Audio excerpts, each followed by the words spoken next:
On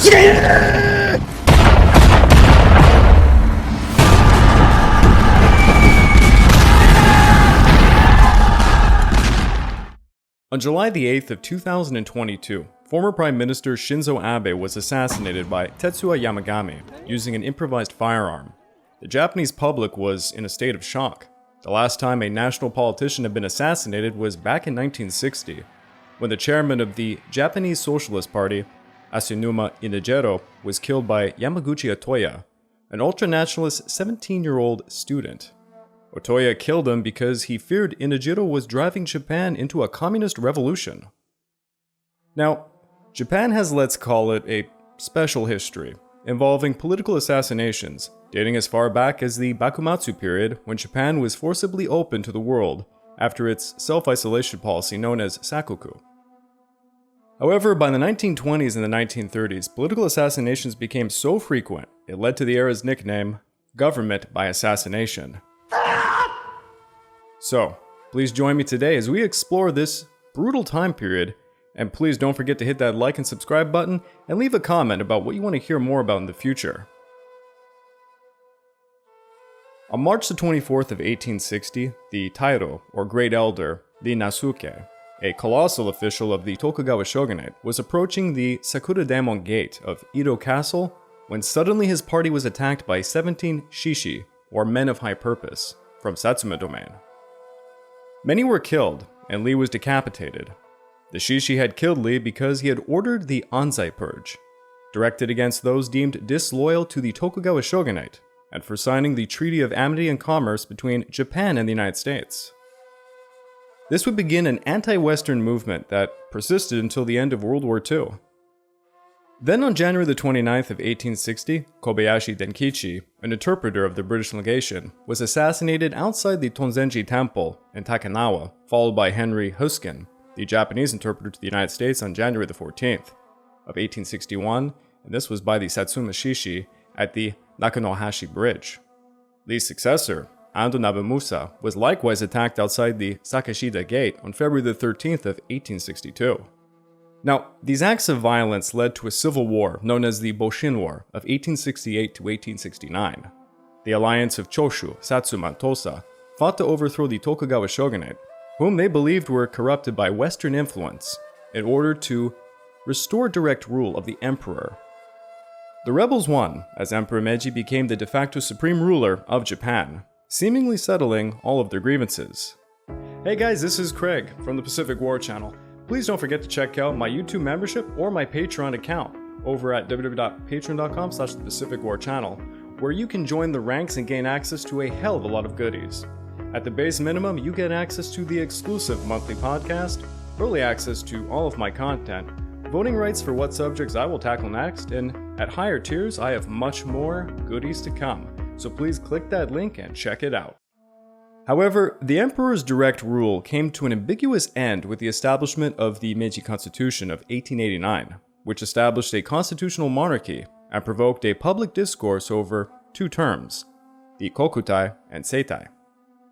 Kokutai loosely translates to national essence and has been often described as the qualities that make Japanese, Japanese. It is an extremely ambiguous and ill-defined concept, honestly. Ask any Japanese historian today and they will tell you the exact same thing. It in many ways was the eternal and immutable aspects of Japanese culture and history, all focused around the emperor. Its counterpart can be seen as the Seitai, or governing body. So to give you an example, for the past 700 years, the Seitai had been the Tokugawa shogunate, who ruled on behalf of the emperor, in an almost quasi-hostage situation. In an attempt to please multiple factions in Japanese society, the Meiji Constitution was purposely written in extremely ambiguous language. For example, take Article 4, which states, "The emperor is the head of the empire, combining in himself the rights of sovereignty, uniting the executive, legislative, and the judicial branches of government, although subject to the consent of the Imperial Diet." This meant that the emperor alone had the authority to appoint or dismiss ministers, declare war, make peace, conclude treaties, direct the national administration, and held supreme command over the army and navy. There was a glaring problem with all of this. The Constitution did not clearly define the relationship between the branches of government. On one hand, it was a democratic parliament. Yet on the other hand, the emperor technically had absolute power to undermine it.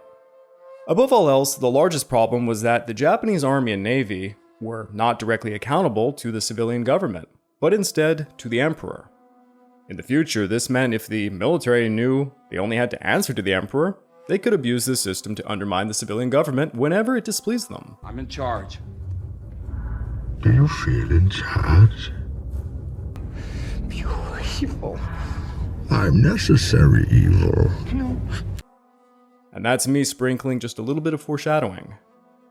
The Meiji Restoration was perhaps the most rapid industrial movement in history, whereupon Japan sought to retain its culture while also adopting the very best aspects of the West. This led to the development of the Zaibatsu. These were government-sponsored large family-owned conglomerates. They engaged in banking, foreign trade, insurance, mining, industry, agriculture, and just about any other economic venues. The most famous of these, of course, were Mitsubishi, Mitsui, Sumitomo, and Yasuda. Think of BlackRock or Vanguard today, basically, and how they are rightfully perceived by the public. The Zaibatsu became the heart of Japan's economy and wielded an enormous amount of influence over its politics. Prominent Japanese politicians and Zaibatsu businessmen worked hand in hand to develop Japan, and this led to significant suspicion from the Japanese public that they were corrupt and even working on behalf of the West. It was here where radicalism would be bred. In 1900, Japan adopted a tenant farming system that saw 44% of the rural population languish as landless tenants. By 1910, agricultural cooperatives were established, only exacerbating the situation, leading to violent unrest such as the Rice Riots of 1918. The imperial household and Zaibatsu quickly emerged as major landowners. To make matters even worse, the early 20th century saw poor harvests and increasing tariffs by Western powers, limiting exports. This was accompanied by an enormous population boom of over 30 million during the start of the Meiji Restoration to 65 million by 1930. This all led to food scarcity and countless tenant farmers going into debt. The situation became so dire, many farmers sent their wives and daughters to textile mills or even sold them into prostitution to pay their taxes. An entire generation of rural young males saw their families impoverished and suffer. Many of them descended from distinguished samurai households. This led them to conclude Western influence was deteriorating their once great nation, and that corrupt politicians working hand in hand with the greedy Zaibatsu were undermining the emperor on behalf of these evils. Look, Burns, this is a big problem. You just can't throw money at it and make it go away. Gentlemen, I've decided there will be no investigation now. If you excuse me, I'll go away. Within these circumstances, such young men sought answers to their plight, and they looked to the military. During the turn of the century, the Japanese military had achieved notable conquests during the First Sino-Japanese War, the Boxer Rebellion, and the Russo-Japanese War. This enabled Japan to carve out spheres of influence into the Asian mainland and annex Korea by 1910. This led the Japanese military to conclude the answer to Japan's problems was conquest, more specifically, that of Manchuria. Manchuria offered natural resources Japan's industry and military required. It held extremely fertile land and space to feed and settle Japan's booming population. As the military filled up with increasing disenfranchised rural youths, their life experiences and perspectives fed into the military, and many military leaders began exploiting them for their own nefarious purposes. Basically, this led to factions within the military to direct their hate at any officials who were getting in their way. Nearly identical to the rebels of the Boshin War, seeking a Meiji restoration, these factions came to endorse a Showa restoration as a solution to Japan's problems. They sought to dissolve the corrupt liberal Taisho democracy by restoring direct rule of the emperor, who would be assisted, of course, by the military. As George Lucas once put it, again, it's like poetry, so if they rhyme. Assassinations of officials had diminished somewhat during the Meiji Restoration. That was until October the 21st of 1909, when Prime Minister Ito Hirobumi was assassinated by a young Korean nationalist named Ang Jung-gun. He gave a 15-reason list for why he did it, but interestingly, he emphasized that it was his belief Ito had, quote, deceived the emperor into colonizing Korea. Then on November the 4th of 1921, Prime Minister Hara Takashi was getting aboard a train for Kyoto at Tokyo Station when an ultra-nationalist railroad switchman named Nakaoka Konichi gunned him down, Nakioka stated he did so because Hara was pushing for universal suffrage, had undermined the Siberian intervention, and was generally corrupt, working hand in hand with the greedy Zaibatsu. Nakioka received life imprisonment, but this would be gradually reduced to 13 years. Now, this assassination also coincided with the looming Washington Naval Conference, aiming to restrict capital ship tonnage with a 5-5-3 ratio. Just a few weeks prior, Yasuda Zenjiro, head of the Yasuan Mitsue Zaibatsu, was assassinated by the ultra-nationalist Asahi Heigo. Asahi had done so merely because Yasuda refused to finance a plan for a workers' hotel. But to the public, it seemed like another greedy Zaibatsu was served justice. The late 1920s saw an uptick in unruly military adventurism in China. On June the 4th of 1928, members of the Kwangtung Army assassinated the warlord of Manchuria, Zhang Zuolin, by placing a bomb over the tracks at Hongutuen. This was one of many similar incidents the Kwangtung Army had performed, hoping to incite an invasion of Manchuria. Thus, the Japanese civilian government began curbing the increasing militarism. This is not okay. This needs to stop now. In 1930, an extension of the Washington Naval Treaty caused a political maelstrom in Japan. The London Naval Conference sought to restrict tonnages of cruisers, destroyers, and submarines, setting Japan at 69% of the other naval powers. The Naval General Staff opposed signing the treaty, as it would obviously curtail them, but Prime Minister Hamaguchi signed it nonetheless in April. Hamaguchi did so to help stimulate exports as per his ongoing fiscal austerity policies. Completely outraged, the military accused Hamaguchi of infringing on their right of supreme command, and for being far too appeasing to the Western powers. Then on November the 30th, at the exact same train station where Hara Takashi was killed, Hamaguchi was shot by Tomio Nagoya, a member of the ultra-nationalist secret society group known as Aikokusha, or Society of Patriots. These were anti-communist militarists, typically young rural male students. Aside from curtailing the military, Tobayo had shot Hamaguchi for being a weak and passive leader. Hamaguchi survived, only to die a year later from health complications. Now, the Aikokusha were only one of many violent groups to plague Japan at this time. More infamous was the Sakurakai, or Cherry Blossom Secret Society, headed by one Lieutenant Colonel Kingoro Hashimoto and Captain Isamu Cho. They emerged in September of 1930 and amassed hundreds of followers by October of 1931. This group would notably include or brush shoulders with Kunaki Koizumi, a future Prime Minister of Japan, and General Baron Sadio Araki, the future leader of the Kodoha faction. More about him later, and that faction as well. Their objectives were to usher in a Showa restoration via a violent coup d'etat, so that Hirohito could form a military dictatorship. They believed this would rid Japan of the corrupt politics and the unfair distribution of wealth into the Zaibatsu that was degenerating the nation. Prior to the attempt on Hamaguchi's life, officials like Duke Sanronji Kinmochi and Makino Nobuaki had publicly considered nominating War Minister General Kazushige Ugaki as the next Prime Minister of Japan. However, after the assassination attempt, they instead decided for a civilian nominee, completely infuriating military leaders who called upon the Sakurakai to initiate a coup d'etat to bring Ugaki into power. As such, Hashimoto planned to instigate riots in Tokyo to force the government to proclaim martial law. They would use this pretext to execute a coup d'etat and install a cabinet under Ugaki. In late February, Sakurakai members led by Shumei Okawa and Karichiro Kamae fomented a riot outside of the Diet Building. However, logistical difficulties saw the riot fail to materialize. Afterwards, Hashimoto consulted Okawa, who would write to Ugaki on March the 3rd, explaining the plot in full detail, pleading he take part to help mobilize the troops. However, at this time, Ugaki already had hopes of leading one of Japan's political parties, the Riken Minseto, so he refused to take part. On March the 17th, the riot was initiated, but it failed to achieve the expected 10,000 rioters, and its ringleaders were all arrested. Ugaki sought to keep the whole affair a secret, and he ensured all of the plotters received lenient punishments. Meanwhile, the Kwangtung Army had performed a false flag operation known as the Mukden Incident, leading to the invasion of Manchuria. Captain Isamu Cho was involved in said operation, but he suddenly departed Manchuria, secretly and without orders, to stop the Japanese civilian government from halting the conquest of Manchuria.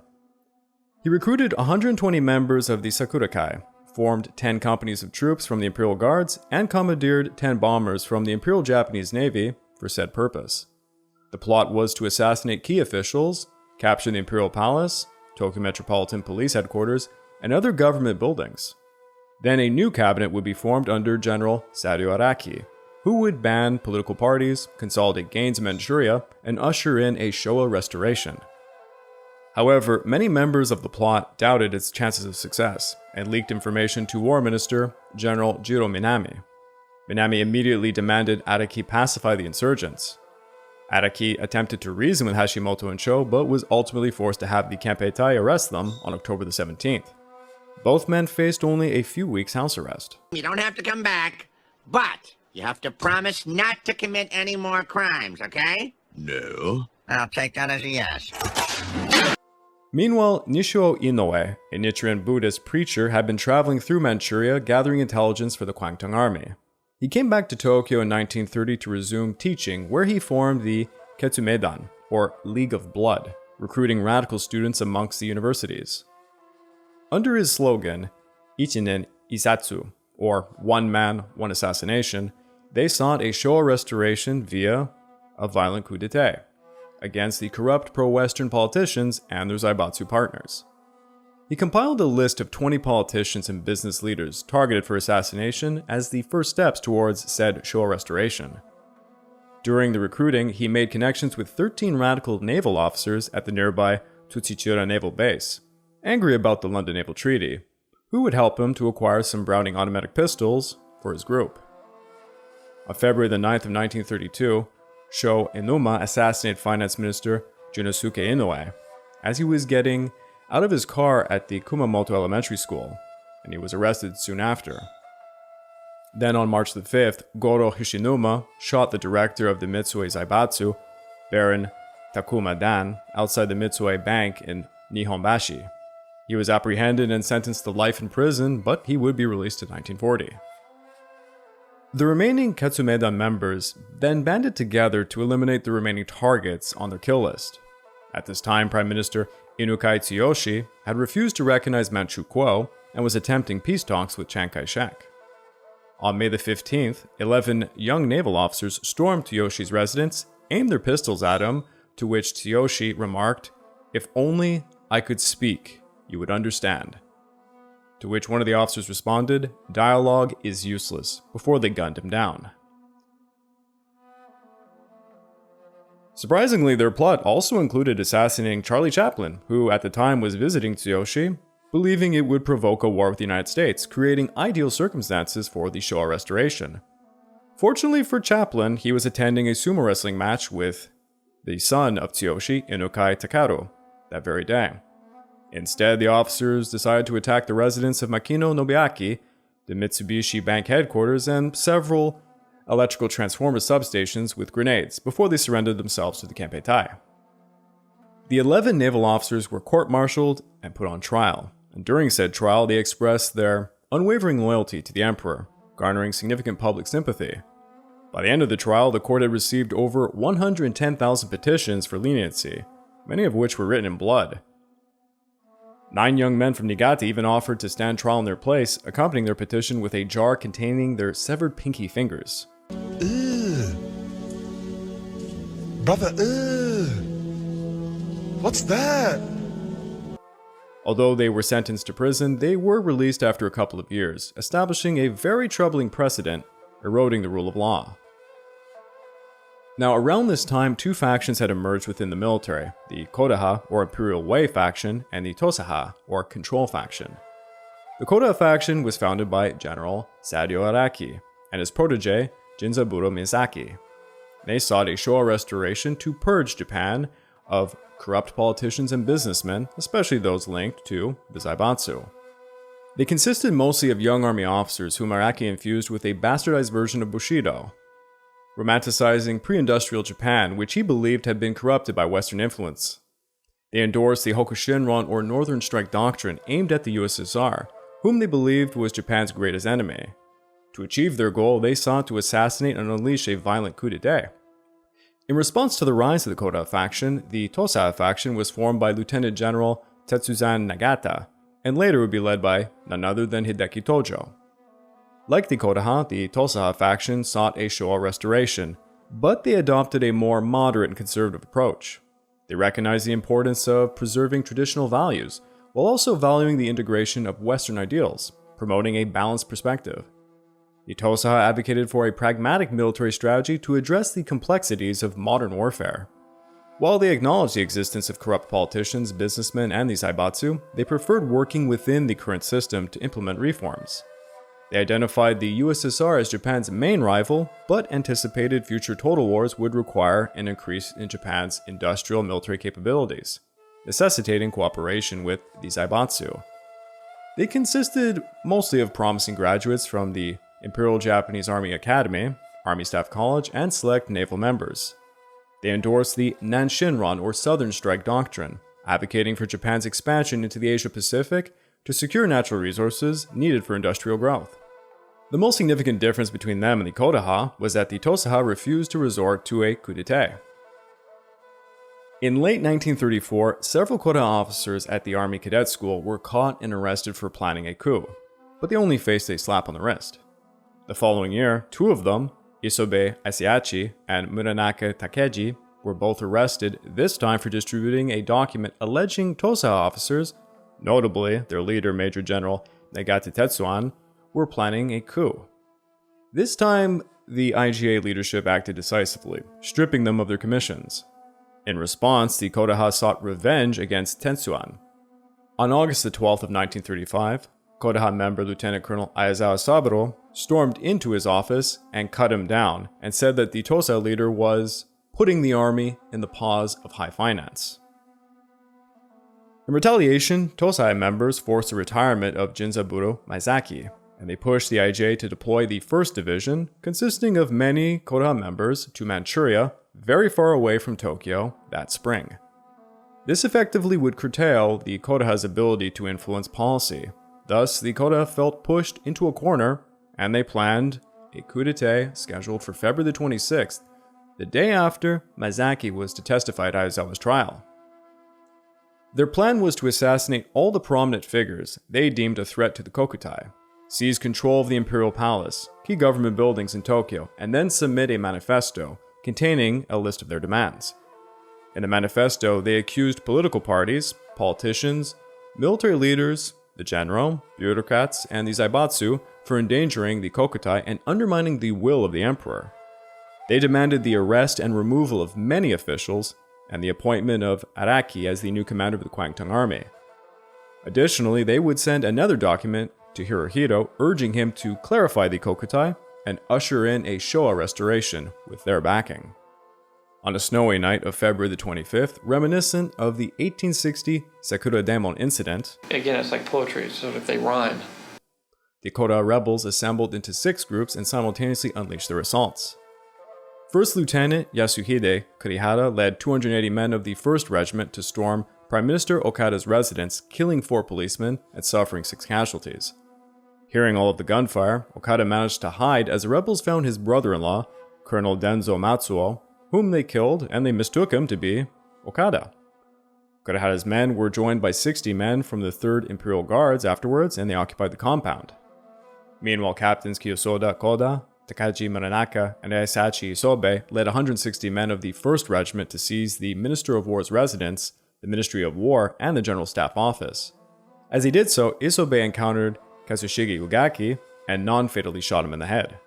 After securing the buildings, at 6:30 a.m. they submitted their list of demands to the Minister of War, Yoshiyuki Kawashima. It was at this point Kodoha members, or known affiliates, Generals Miyazaki, Tomiyuki Yamashita, Ryoto Seito, and Vice Minister of War, Moto Furiosho, urged Kawashima to accept the demands. By 9 a.m., however, Kawashima stated he needed to speak to the Emperor, and he departed for the Imperial Palace. Meanwhile, Captain Hisayashi Kono led 7 men to storm the ryokan Itoya in Yugawa, where Makino Nobuaki was staying. At about 5:45 a.m., they fought through 2 guards and numerous policemen, but Makino fled through the rear entrance. Kono was wounded, and he and his team were soon arrested by military police. At 10 a.m., First Lieutenants Kurihara and Motoyaki Nakihashi boarded 3 trucks and led 60 men from the Prime Minister's residence to storm the Asahi Shimbun, where they destroyed type trays and distributed copies of their manifesto.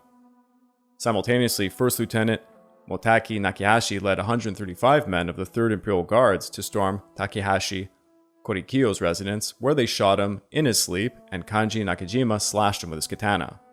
Afterwards, Nakihashi led the men to join the ongoing attack on the Prime Minister's residence before advancing to the Imperial Palace.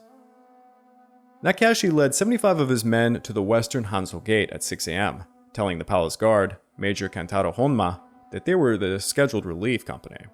Nakihashi was to guard the Sakashita Gate, thus gaining access to the Emperor. However, by 8 a.m., Honma figured out their plot. The palace guards ordered Nakihashi and his men at gunpoint to leave, as they joined Kurihara at the Prime Minister's residence, failing the most crucial part of their mission. Meanwhile, First Lieutenant Naoshi Sakai led 120 men of the 3rd Regiment to storm Seito Makoto's residence, shooting him dead in front of his wife. Simultaneously, Captain Tezuro Ando led men of the 3rd Regiment to Kantaro Suzuki's residence, where they shot him twice in his bathroom before Ando slashed him with his katana.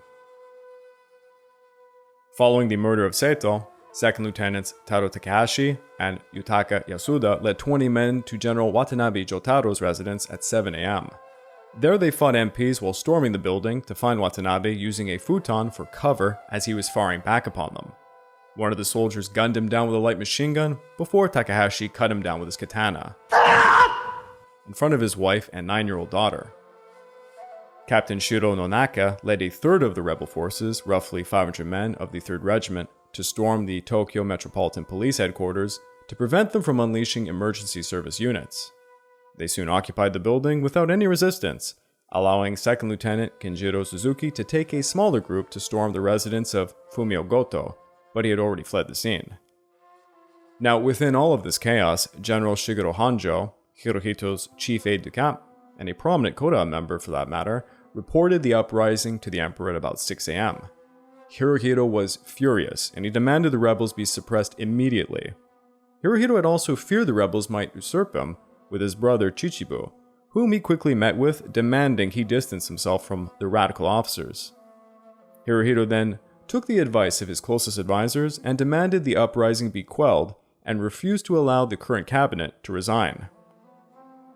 Kawashima presented the Kodoha list of demands to Hirohito at 9:30 a.m., and he recommended he form a new cabinet to, quote, clarify the kokutai, stabilize national life, and fulfill national defense. Hirohito outright refused, and he demanded Kawashima suppress the uprising, as members of Okada's cabinet showed up offering their resignations, to which Hirohito rejected them. Afterwards, members of the Supreme Military Council met and drafted a message to the rebels to get them to step down. General Yamashita brought the message personally to the rebels, occupying the Ministry of War at around 3 p.m. By this point, martial law had been established, leaving the highest-ranking official, Vice Chief of Staff Sugiyama, in charge. A prominent Toseiha member, Sugiyama persuaded Hirohito to issue an imperial command at 8:20 a.m., authorizing the use of force against the rebels. Sugiyama then proceeded to order reinforcements outside of Tokyo. Meanwhile, after the death of 3 admirals, the First Fleet deployed 40 warships in Tokyo Bay, and by the afternoon of the 27th landed forces to defend naval installations in Tokyo, really looking for a brawl with the army. A stalemate and siege-like situation then had emerged as 1,500 Kodoha members were surrounded by over 20,000 troops and 22 tanks. By 4 p.m. on the 27th, Masaki got many of the rebels to stand down, convincing them that a new cabinet was just about to be formed under him shortly. By the end of the day, Hirohito had become increasingly impatient with the army, who were clearly dragging their feet, and he threatened to personally lead the Imperial Guard to attack the rebels. This prompted the General Staff and Martial Law Headquarters to finally publicly release his Imperial Command at about 5 p.m. on the 28th, stating a general attack was planned for 9 a.m. the next day. By the 29th, countless had surrendered themselves as Ando, Nonaka, and Kono shot themselves. By 6 p.m., the remaining Kodoha members were all arrested.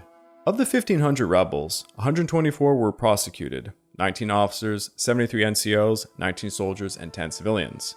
Over the course of 18 months, during the closed trials, 17 officers and 2 civilians were found guilty of rebellion and they were executed. A further 43 NCOs, 3 soldiers, and 8 civilians were sentenced to prison terms of various lengths, some up to life in prison. There was no Showa restoration. The coup had failed, and the Kodoha faction was dissolved, as their leadership were removed from active duty or deployed far away from Tokyo. The Okada cabinet resigned on March the 9th and was replaced by Kokihirota. However, despite the failure, a significant policy change was made.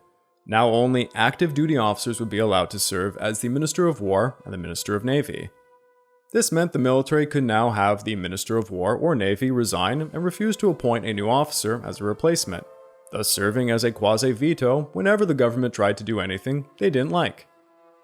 This also marked the end of the government by assassination period and the rise of the Toseiha faction's dominance over the Japanese government.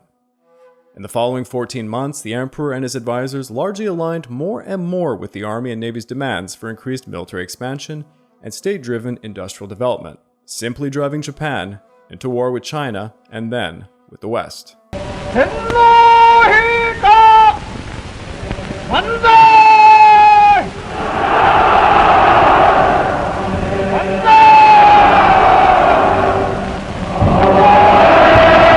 Hey, I really hoped you liked this episode. Please hit that like and subscribe button and leave a comment about what you want to hear about more in the future. Hey, and consider joining the ranks over on my YouTube membership or my Patreon account found at www.patreon.com/thepacificwarchannel, where you can gain access to the exclusive podcast series, early access to all the content I make, and voting rights for the subjects I will tackle next.